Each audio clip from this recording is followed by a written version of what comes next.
cumprimenta a amada igreja com a paz do Senhor. Amém. Motivo de grande alegria estarmos aqui. Na terça-feira passada, nós falamos um pouquinho sobre o caráter cristão. Apenas a título de lembrar, nós falamos como nasce o caráter de Deus em nós, né? Lá desde o Éden, nós nascemos com o caráter de Deus, mas ele foi corrompido pelo pecado. Isso foi falado na terça-feira passada. É bom a gente lembrar, porque se a gente não anota, aí a gente não consegue fazer o link entre as lições.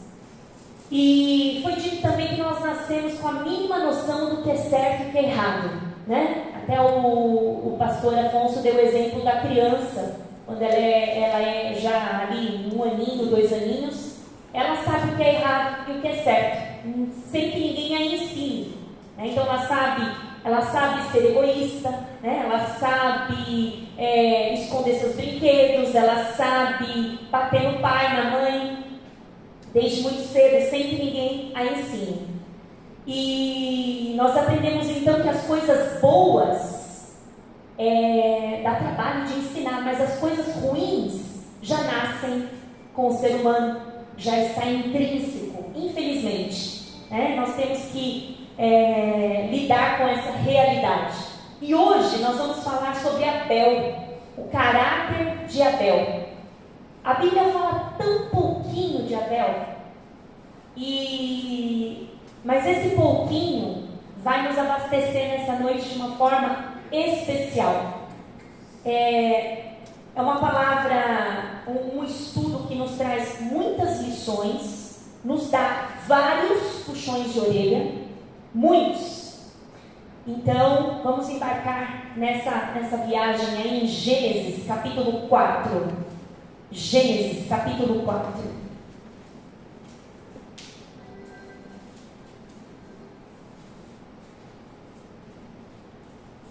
Essa é a história mais conhecida, pode-se dizer até no mundo.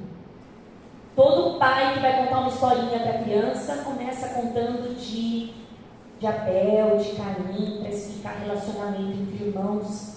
Mas quando nós começamos a cavar essa palavra, cavar mesmo o significado de cada versículo, nós vamos perceber que tem muito, muito mais escondido aí. Muito mais do que relacionamento. Quem está pronto, diga amém. Vamos ver então. O nascimento de Caim, Abel e Sete. E conheceu Adão e Eva, sua mulher. E ela concebeu. E teve a Caim. E disse: alcancei do Senhor um varão. E teve mais a seu irmão Abel. E Abel foi pastor de ovelhas. E Caim foi lavrador da terra. E aconteceu ao cabo de dias que Caim trouxe do fruto da terra uma oferta ao Senhor. E Abel também trouxe dos primogênitos das suas ovelhas e da sua gordura. E atentou o Senhor para Abel e para a sua oferta. Mas para Caim e para a sua oferta não atentou. E irou-se Caim fortemente e descaiu-lhe o seu semblante. E o Senhor disse a Caim: por que te iraste? E por que descaiu o seu semblante? Se bem fizeres, não haverá aceitação para ti? E se não fizeres bem, o pecado jaz à porta, e para ti será o seu desejo, e sobre ele dominarás. E falou Caim com o seu irmão Abel, e sucedeu que, estando eles no campo, se levantou Caim contra o seu irmão Abel, e o matou. E disse o Senhor a Caim: onde está Abel, teu irmão? E ele disse: não sei, sou eu o guardador do meu irmão? E disse Deus: que fizeste? A voz do sangue do teu irmão clama a mim desde a terra. E agora malditas tu desde a terra, que abriu a sua boca para receber da tua mão o sangue do teu irmão. Quando lavrares a terra, não te dará mais a sua força. Fugitivo e errante serás na terra. Então disse Caim ao Senhor: é maior a minha maldade, que a possa ser perdoada. Eis que hoje me lanças da face da terra, e da tua face me esconderei, e serei fugitivo, e errante na terra, e será que todo aquele que me achar me matará? O Senhor, porém, disse-lhe: portanto, qualquer que matar a Caim 7 vezes será castigado. E pôs o Senhor um sinal em Caim, para que não ferisse qualquer que o achasse. E saiu Caim de diante da face do Senhor, e habitou na terra de Nod, da banda do oriente do Éden. Amém? Vamos orar? Deus querido, Deus maravilhoso, obrigada, Senhor, por lermos a sua palavra. Perdoa, Senhor, os nossos pecados, as nossas falhas. Sabemos que aqui, Senhor, é um grande tesouro que nós vamos abrir agora, e nós vamos aprender e sermos transformados pelo Seu Espírito Santo. Fica conosco, dirige tudo, Senhor. Assume a frente, Pai, para que o Seu nome seja glorificado no céu e na terra, em nome de Jesus. Amém. Antes de nós entrarmos propriamente, gostaria que vocês abrissem também a Bíblia em Hebreus 11. Hebreus 11, 4.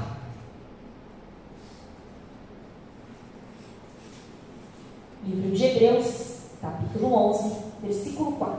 Diz assim: pela fé, Abel ofereceu a Deus maior sacrifício do que Caim, pelo qual alcançou o testemunho de que era justo, dando Deus testemunho dos seus dons, e por ela, depois de morto, ainda fala. Também gostaria que vocês abrissem na primeira carta de João, primeira epístola de João, capítulo 3, e o versículo 12. 1 João, capítulo 3, versículo 12. Diz assim, vamos ler o 11 e o 12. Porque esta é a mensagem que ouvistes desde o princípio, que nos amemos uns aos outros, não como Caim, que era do maligno e matou a seu irmão. E por que causa o matou? Porque as suas obras eram más e as de seu irmão justas. Então, esses versículos que nós lemos traz um pouco de luz quando fala de Caim, porque ao falar de Caim há um contraste do que era Abel. Então, se Caim era mau, era injusto, era do maligno, logo conclui-se que Abel era temente a Deus, era justo. Então, voltando lá, não demorando nessa história, mas extraindo o que a gente veio extrair, o objetivo da lição é reconhecer o valor da oferta de Abel, reconhecer a injustiça que Caim fez a Abel nesse campo e explicar por que Abel foi um homem que agradou a Deus, por que a oferta dele agradou a Deus. Então há muitas especulações que eles eram gêmeos, e alguns falam, eles eram muito perto de idade. Resumindo para nós, isso não muda nada. Se eles eram gêmeos, se eles tinham 10 anos de diferença, se Abel era ruivo, isso não muda nada para nós. O que importa para nós é saber o caráter de cada um, porque é isso que nós vamos aprender hoje. Caim era agricultor, já seguindo o quê?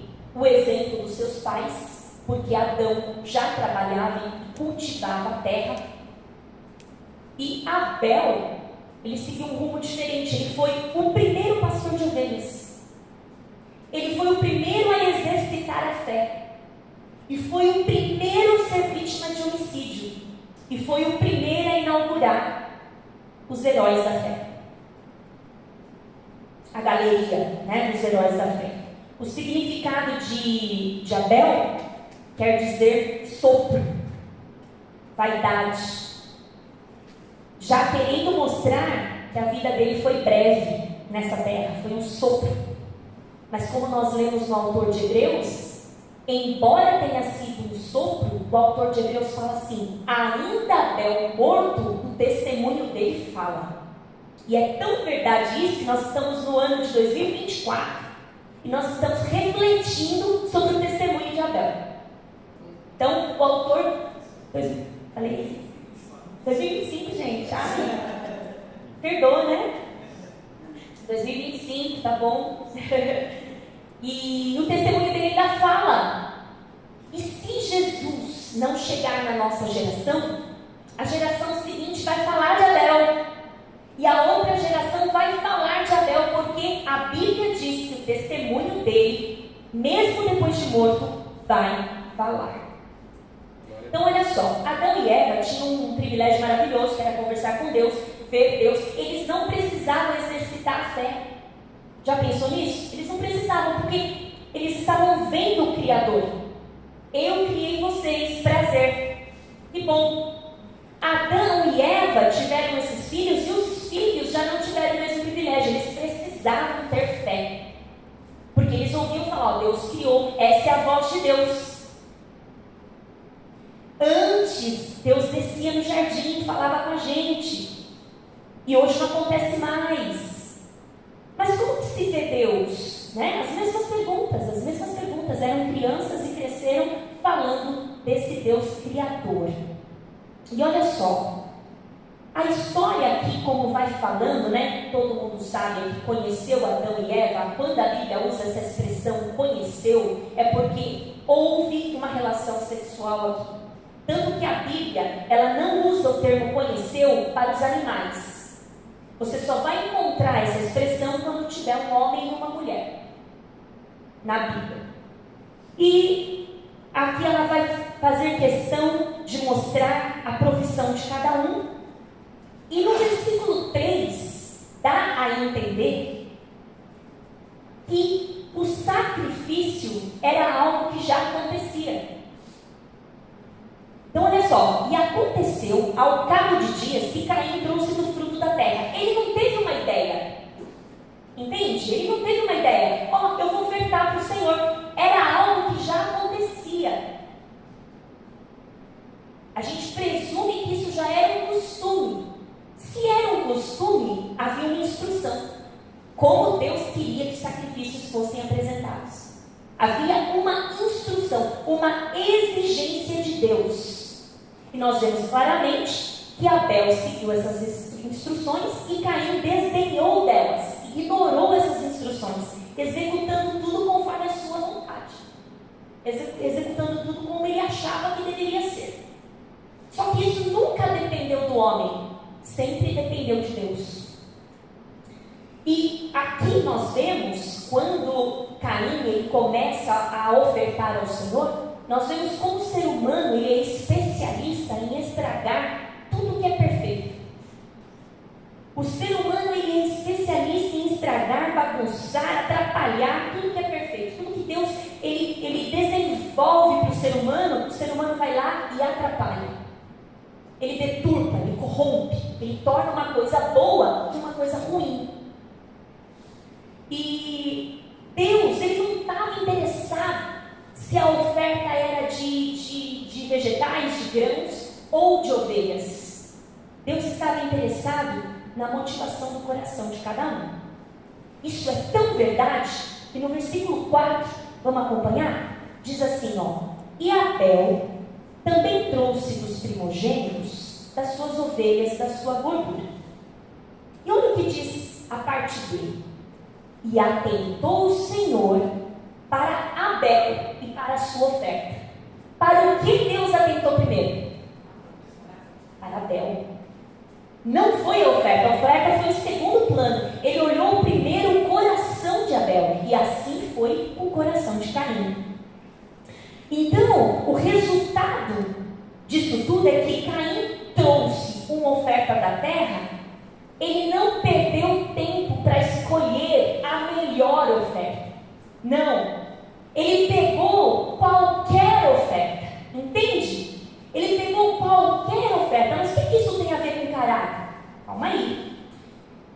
Ele pegou qualquer oferta e foi cumprir a obrigação. Abel, por sua vez, ele escolheu o primogênito, o que tinha mais gordura, o que era maior, porque no entendimento dele, tudo que ele tinha ouvido falar de Deus, Deus era merecedor do melhor. Então, por aí nós vemos que aquele que oferece a oferta precisa conhecer o Deus da oferta. Por quê? Porque se nós não conhecermos o que Deus gosta e o que Deus não gosta, nós vamos estar do lado de quem? De Caim. E como nós conhecemos o que Deus gosta e o que Deus não gosta? Como que nós conhecemos o caráter de Deus? Pela palavra de Deus. Quando nós começamos a ler Gênesis ali, capítulo 1, capítulo 2, o que a gente percebe do caráter de Deus?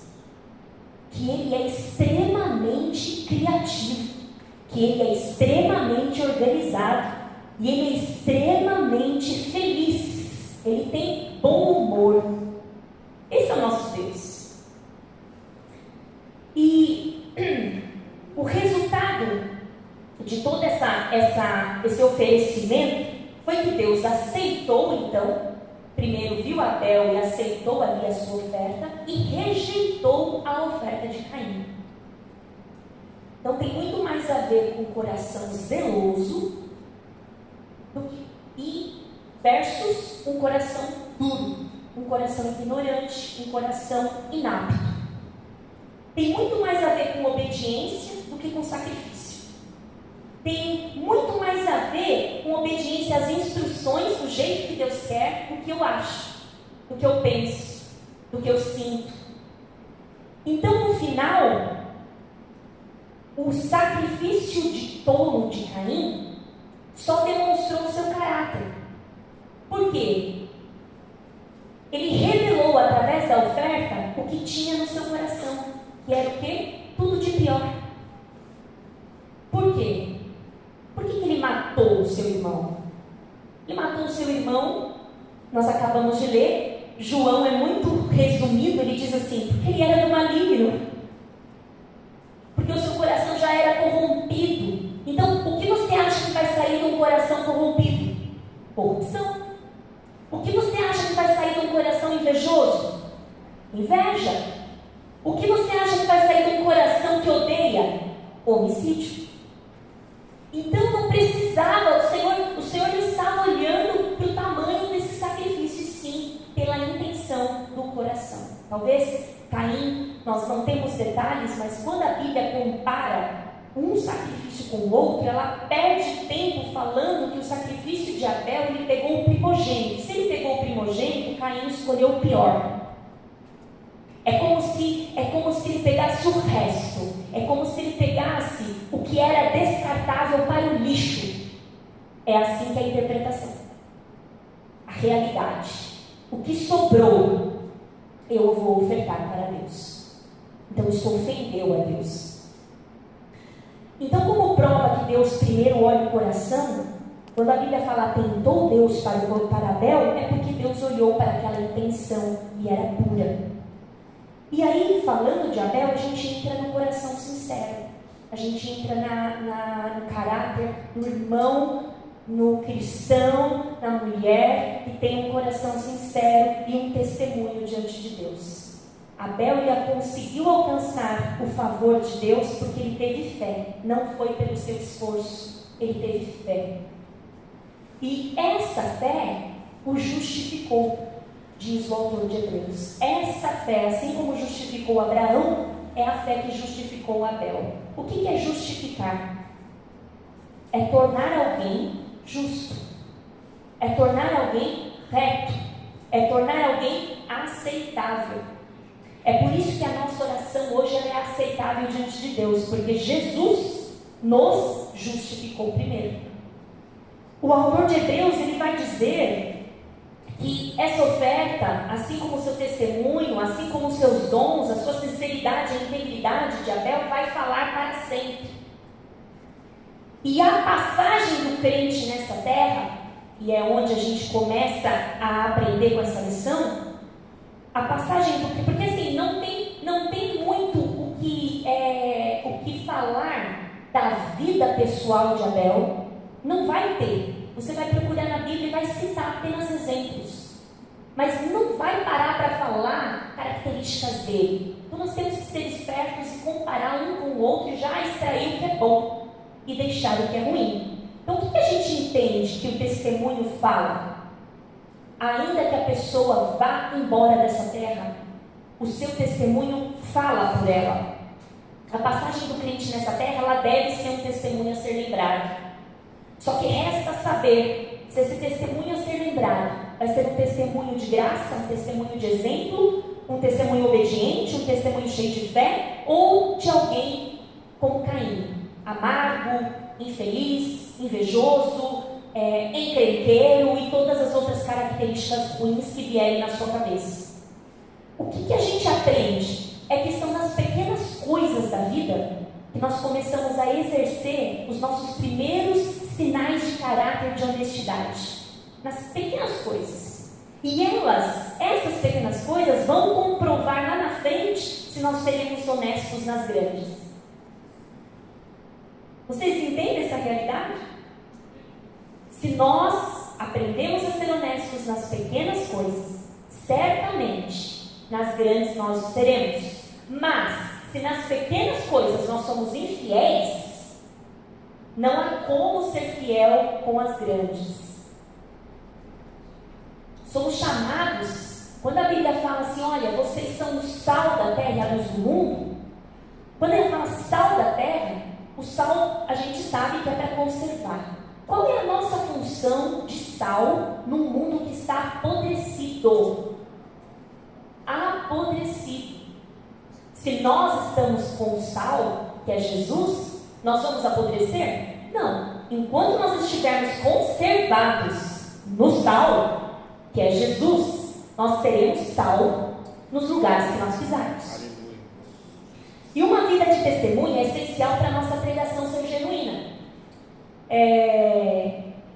Às vezes, na sua família, seus colegas de trabalho, seus familiares nunca pegaram a Bíblia.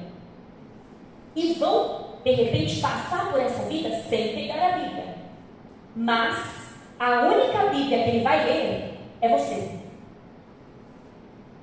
Tenha certeza disso. Eu tenho parentes na minha casa que sabem distinguir muito bem o crente do não crente. Não porque alguém explicou para eles, mas porque eles observam nós. Então eles chegam falando, olha, fulano diz que é crente, mas eu acho que não, porque faz isso, isso, isso. Ninguém explicou. Olha, o crente não faz. Ninguém explicou. Mas nós temos que ser uma Bíblia ambulante em todos os lugares que nós passarmos. E ser honesto e sincero tem muito a ver com ser responsável. São todas as características de um cristão. Todas essas características haviam na vida de Abel.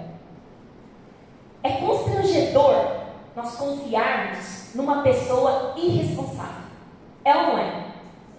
Você combina assim, eu vou estar ausente no dia tal.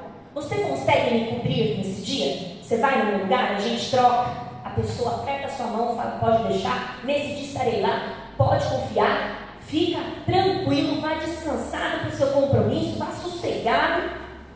O menor acontecimento, essa pessoa esquece, atrasa, falta e não avisa. Então, não é do caráter do cristão ser irresponsável. Irresponsabilidade anda de mãos dadas com infidelidade, porque automaticamente quem é irresponsável é infiel. Entende? E infidelidade anda de mãos dadas com a desobediência. Por quê? Se ele é irresponsável, ele é infiel, logo ele é desobediente. Então não existe fiel nessa vida sem Jesus. Não tem como você ser fiel, ser responsável, ser obediente se Jesus não estiver com você. E se por algum motivo você se soltar um pouquinho, um segundo que você se solta da palavra de Deus, os seus desejos, as suas vontades passam a controlar todos os seus membros. É questão de fração de segundos. Então, praticar a fidelidade, falar da fidelidade é muito fácil. Praticar a fidelidade é difícil. E aqui, quando a gente fala fidelidade, a gente pensa já em fidelidade conjugal. Mas aqui é toda espécie de fidelidade. Toda espécie de fidelidade. Toda fidelidade tem um custo. Se não custa, não é fidelidade. Ela tem um custo. O homem, ele é provado, quando eu falo homem aqui, o homem e mulher, ele vai ser provado no que mais afeta a sua fidelidade. Então, por exemplo, se ele está passando um momento financeiro difícil, a fidelidade dele vai ser provada aparecendo um ganho fácil, um ganho ilícito, um ganho rápido. Se ele está passando uma situação difícil no casamento, a fidelidade dele vai ser provada numa tentação extraconjugal. E aqui, essa tentação extraconjugal, não estou falando somente e tão somente do ato físico, mas as conversas avulsas, as mensagens, porque hoje o adultério ele ficou muito fácil de ser praticado. Hoje está mais fácil do que Sodoma e Gomorra, porque lá eles precisavam sair das suas casas. Hoje as pessoas adulteram dentro das suas casas, dentro das suas próprias casas, no silêncio da noite, com a sua família em casa. Então está muito fácil e barato adulterar, se prostituir. Quando você está precisando de alguma coisa que ficou com você emprestado, a sua fidelidade também vai ser provada, porque você tem que devolver. E devolver tem um custo, vai ficar sem, mas não é seu. Então, tudo isso, fidelidade trabalhando nos nossos costumes, nas nossas ações. E quando nós vemos esses exemplos de caráter de Abel, nós olhamos então esse caráter moral que ele mostra, né, para nós, de fidelidade, de responsabilidade, de seguir o que Deus mandou, de seguir as instruções. Nós vemos que teve um custo para ele de ser fiel, porque ele foi levado em armadilha para um campo, ele nem sabia que ele ia ser morto, ele foi, pela história que vai contando aqui, ele estava desapercebido, ele não teve como se defender, ele foi atacado e morto. Então, não há mais nada para falar, realmente a vida dele foi um sopro. Nós não sabemos se ele morreu com 29, com 30 ou com 100, porque Adão tinha 900, morreu com 900 e poucos anos. Esses dias a Vitória, aqui da igreja, me mandou uma mensagem falando assim: Carol, eu queria saber, é 930 de verdade ou a contagem era diferente? Sinto dizer, irmãos, era de verdade. 930 anos. Irmão, dá para desligar um pouquinho o ar aqui para mim, por favor? Estou um picolinho. Então, 930 anos. Se ele morreu com 930 anos, nós não sabemos se Abel poderia ter morrido com 400. Mas ainda assim o nome dele foi, o significado do nome dele foi sopro. Voltando um pouquinho, antes da gente entrar na fé, um detalhe que eu aprendi hoje, queria dividir com vocês. Sabe quando Eva fala assim, alcancei do Senhor um varão? Quando nasce Caim? Sabe por que ela fala isso? Eu aprendi isso hoje. Ela estava muito contente, porque ela já viu aqui o cumprimento da palavra de Deus. Foi o primeiro descendente. E Deus disse lá em 3,15 que o descendente da mulher esmagaria a cabeça da serpente. Então, quando ela fala assim, alcancei do Senhor um varão, ela pensava que era Caim que ia esmagar a cabeça da serpente. Uma curiosidade muito interessante. E ela fala assim que foi o Senhor que a ajudou. Por quê? Porque foi Deus que já estava planejando tudo. Não estava errada. Por quê? Foi a descendência dela mesma, né? Que o Senhor Jesus, até o Senhor Jesus, que vai esmagar a cabeça da serpente, né? Que é Satanás. Mas muito interessante dela lembrar da promessa do Senhor, muito interessante nós vermos que a fé já habitava o coração dela em relação à promessa do Senhor. Nós não sabemos quanto tempo levou para ela ter um filho depois da maldição. Nós não sabemos. Quando a gente lê a Bíblia assim, a gente pensa que foi acontecendo tudo muito rápido, né? Porque eles pecaram, agora eles conceberam. Não foi assim.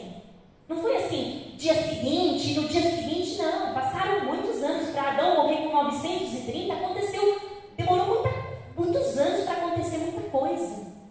Então a gente tem que ler a Bíblia com essa calma, com essa reflexão, para a gente não sair falando no dia seguinte ela teve Caim, e depois no dia seguinte, é capaz a gente falar, no dia seguinte nasceu o Abel. Né? Então a gente tem que ter esse discernimento. Então, quando a gente olha para a vida do Abel, a gente vê essas características morais, né, que são fidelidade, responsabilidade, sinceridade de coração, zelo, guarda essa palavra que nós vamos falar muito sobre ela, zelo e fé. Então, a gente aprende que nós temos dois tipos de fé. A fé natural, a gente nasce com ela, e a fé espiritual. Então, todos nascem com a fé natural. O que é a fé natural? A gente come a comida acreditando que a comida está saudável, não está contaminada. Você não fica perguntando para o chefe de cozinha no restaurante se a água que ele colocou para você tem alguma coisa ali. Você não fica perguntando isso. Você acredita que aquela limonada que ele fez para você está perfeita, está apta para beber. Isso é a fé natural. A fé natural faz com que você se submeta a um enfermeiro para ele colocar uma seringa em você, tirar sangue, porque você sabe o que ele está fazendo. Pelo menos é isso que passa na sua cabeça. Sim ou não? Tem gente que tem medo de agulha aqui. Na cadeira do dentista, vamos fazer um canal. Está lá com a boca aberta, você nem sabe o que está acontecendo. Mas você acredita que ele tem todo o conhecimento para fazer um canal no seu dente. Isso é fé natural. A fé espiritual, ela vem do novo nascimento de Cristo. Não tem como ter fé sem nascer de novo. Não tem. Ela é fruto do Espírito. E nós só podemos desenvolver a fé, presta atenção, nós só podemos desenvolver a fé à medida que nós conhecemos Cristo, à medida que nós conhecemos Deus. Por quê?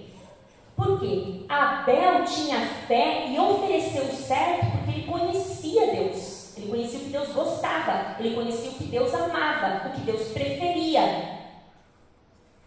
Uma pessoa com fé natural, ela vai olhar a Bíblia e ela vai falar, isso é apenas um livro, é uma história, é uma poesia que homens escreveram. A fé espiritual, ela vai olhar a Bíblia como algo vivo. A verdadeira palavra de Deus, se ela abrir, Deus vai falar com ela. Por isso que às vezes, o que tem fé natural, olha para o que tem fé espiritual e fala assim, esse aqui é doido. Porque ele pediu uma direção para Deus, saiu a palavra e ele foi. Ele é meio maluco. E aí, a pessoa fala, Senhor, fala comigo, me revela, vou no culto hoje. Tem irmãos que têm uma fé tão ativa que falam assim, Senhor, eu vou ao culto hoje, eu preciso de uma direção. O que o Senhor falar, eu vou fazer. Chega aqui, o Senhor usa alguém e fala, a palavra do Senhor manda para você abandonar esse emprego, sei lá o que, ou ficar nesse emprego. A pessoa sabe, muito obrigado, Senhor, é isso que eu vou fazer. Enfim, esse é o crente de fé, que tem uma fé inabalável. E aí aumenta a responsabilidade de quem está aqui. Porque às vezes a pessoa não estudou nada, não conhece Bíblia nem nada e começa a falar umas coisas aqui. Quem está embaixo quer receber, foi para receber, marcou um encontro com Deus por misericórdia. Muitas vezes Deus usa essa pessoa aqui na frente por misericórdia de quem está aí embaixo. Porque sabe que esse crente que está sentado aí vai fazer exatamente o que a palavra de Deus manda. Então, como foi dito aqui no final de semana, né? Vai lá, perdoe, vai pedir perdão. O crente que estava pedindo o sinal, a primeira coisa que ele vai fazer na semana: eu vou me consertar, preciso pedir perdão. Certo, irmãos? Porque ele anda pela palavra, ele acredita que a palavra é viva, que a palavra é capaz de transformar mentes e corações, e é verdade. Paulo disse: o evangelho é poder. Em Gálatas 2, o Paulo vai falar assim também: não vivo mais eu, mas Cristo vive em mim. Em Coríntios 5, ele também vai falar assim, ó: eu não ando por vista, nós não andamos por vista, nós vamos andar agora por fé. Então, isso é só para quem caminha com Cristo. Então, a fé, ela caminha junto com a obediência, de mãos dadas com a obediência. Enquanto a infidelidade caminha com a desobediência, a fé, ela caminha de mãos dadas com a obediência. Se o crente não anda em obediência, a fé dele é morta. Por quê? Porque a sua fé é demonstrada pela sua obediência. Então, um sinal de que nós temos fé é o reflexo disso na nossa obediência. Quando nós não conhecíamos Jesus, nós também éramos obedientes. Obedientes a quem? Ao mundo, aos prazeres, à nossa carne. Nós éramos controlados pelos nossos desejos. Se os nossos desejos mandassem a gente para a direita, nós íamos para a direita. Se os nossos desejos mandassem a gente para a esquerda, nós íamos para a esquerda. E se os nossos desejos falassem fique paralisado, ficaríamos paralisados. Mas a partir do momento que nós fomos transformados na água e no Espírito, nosso coração é transformado. E o coração ele se inclina a obedecer a Deus. É algo extraordinário, porque é algo sobrenatural, porque o coração ele começa a desejar agradar a Deus. É o único desejo do coração do novo nascimento, né? Até a pessoa fala: nossa, mas você mudou, você não ligava para essas coisas. Por quê? Porque o único desejo dessa pessoa agora é agradar a Deus. Ela não pensa mais nas outras coisas. O coração dela está inclinado na vontade de Deus. E ela não é mais serva do pecado, ela é serva da justiça. Ela é um servo que não vai mais praticar o pecado conscientemente. Ela vai fazer a justiça de Deus. Antes ela era uma linha de produção de pecado, de todos os tipos. E hoje ela tenta ser uma linha de produção de santidade, de fruto do Espírito. Por isso que é duro, por isso que é difícil, por isso que dói. E a Bíblia fala assim: olha, é tão importante a obediência e ela caminha com fé, porque só obedece quem tem fé. Os demônios têm fé, mas não obedecem. Tiago fala: os demônios creem, estremecem, mas não obedecem. Então tem que ter uma diferença do crente com os demônios. Sim ou não? Sim. Não podemos estar no pé de igualdade com Caim. Devemos ser um pouquinho melhores. Não digo que sejamos igual a Abel, mas não podemos ser iguais a Caim de jeito nenhum. Precisamos pedir ao Senhor hoje mesmo que transforme o nosso culto, que transforme a nossa adoração, né? E uma boa maneira de você estar enganado, ver enganado, andar enganado a vida inteira e morrer enganado, se você quiser, é ouvir a palavra de Deus e não meditar nela. Essa é uma boa maneira de você passar por essa vida enganado, sendo enganado e morrendo enganado. Por quê? Olha quanta coisa nós extraímos dos versículos, meditando neles. Isso é meditar. O que o nosso irmão falou aqui, que quando ele fica desesperado, ele volta lá em Mateus, isso é meditar. Por quê? Cravou no coração dele e ele começa a meditar naquelas palavras de novo, acalma ele e ele vai dormir em paz. Isso é meditar. É quando você acredita naquilo que você está meditando. Essa palavra é vida, ela tem poder, eu vou tomar posse e vou descansar. Mas se eu não fizer essa apropriação, passo pela vida citando a palavra, pregando a palavra, evangelizando a palavra e morrendo. Isso é possível, isso é completamente possível. Por isso que é perigoso. É completamente possível oferecer sacrifício de Caim durante 40, 50 anos. Ganhar o mundo e perder a própria vida. É totalmente possível. Por isso que esse estudo, ele traz uma reflexão, um despertamento muito grande para o novo convertido, para o velho convertido, para aquele que pensa que sabe tudo. Por quê? História de Caim e Abel, estou cansado de saber. Isso escuto desde criança. Presta atenção, medita.